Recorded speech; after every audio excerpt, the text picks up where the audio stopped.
O Iranian, how long have you fought for your independence, for liberty, justice, and democracy? Remember the 1905 constitutional revolution, how you were desperate for your freedom. Whether you were a nationalist, a Bazari, or a Bakhtiyari, or a man like Bagher Khan or Sattar Khan who rose from obscurity to defend his nation. Your country was caught between the claws of the Russian bear and the jaws of the British lion. Imperialistic, they thought only of their own profit. The Shah was weak. He made you more vulnerable by giving too many economic concessions to foreigners.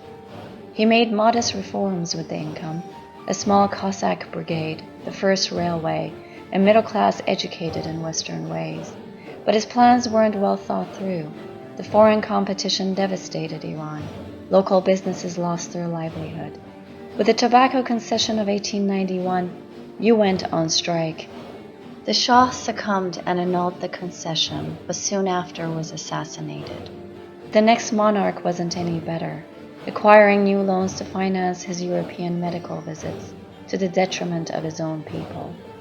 In 1905, global events spiraled toward inflation. The price of sugar rose by 33%, wheat 90%. The government rose tariffs on local merchants, triggering one intense public protest after another. You were frustrated. You clashed with the Cossack. Many of your friends died or were injured, but your actions convinced the Shah to sign the constitution before he died. A Bill of Rights was formed, each citizen equal before the law. You created a legislative branch with a parliament called the Majlis. Its goal to achieve independence from foreign powers and end royal corruption. You were ecstatic. The revolution was a huge victory. Not only was it the first in the region, but proved that change can occur peacefully. You had saved Iran, the ancient civilization of Cyrus the Great. But Britain and Russia had other plans. Your progress was not in their interest. Secretly they signed an agreement, the Anglo-Russian Entente of 1907, dividing Iran into two spheres of influence.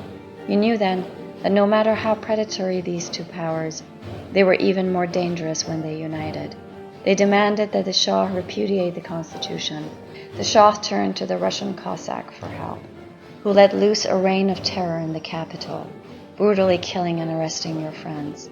But you didn't give up, did you? A new national resistance began. Tabriz led the way. Surrounded by Russian Cossack troops, the siege of Tabriz was brutal. Your friends died daily. You were reduced to eating grass to survive. Finally, the city fell. The troops stormed the city, but you weren't done fighting. All freedom lovers were on your side. Men like Howard Baskerville, the American school teacher in Tabriz, inspired by your dreams, fought with you.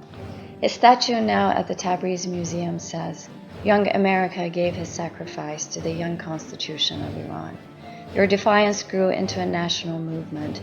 You mobilized, getting support from the resilient Bakhtiyari tribe, setting off alarm bells in London and St. Petersburg.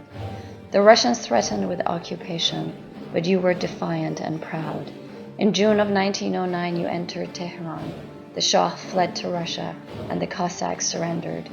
Oh, how you celebrated, Iranian. Your country had made remarkable strides toward democracy. Universal male suffrage was proclaimed. Religious minorities had seats in the parliament. Political parties emerged favoring women's rights. But Britain and Russia intended to crush you. Desperate to save your democracy, you turned to America. United States was an inspiration then, a nation that had thrown off the chains of oppression. You hired Morgan Schuster as Treasurer General, a good man, a hard worker and incorruptible. Later he would write the book Strangling of Persia, because he understood your pain. He asked the parliament to enforce tax laws in the Russian sphere of influence. Russia demanded that you stop meddling in your own country's affairs, but you didn't back down. So Russia and Britain gave you an ultimatum: dismiss Schuster and never again engage foreign subjects without the power's approval. The warning was read in the silence of the grounds of the Parliament building.